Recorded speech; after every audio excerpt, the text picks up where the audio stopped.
Hello mga kakusina, ngayon ay gagawa ako ng ube halaya. Inilaga ko nga po pala muna ang ube. Pagkatapos, ito po ay babalatan muna.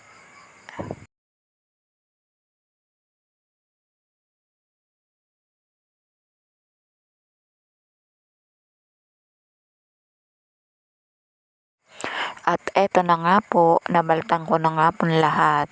Susunod ko naman pong gawin ay akin po itong yayadyarin.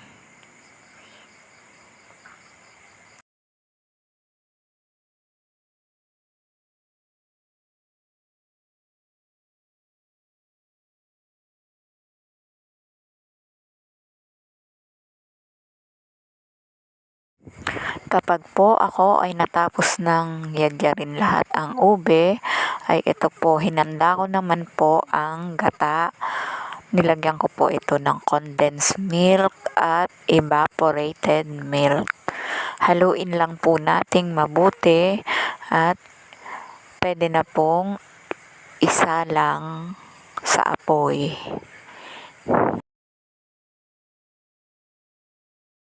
Nagdagdag nga rin po pala ako dito ng brown sugar at butter. Ito na nga po, malapit nang maluto ang ating ube halaya. Hanggang sa susunod mga kakusina.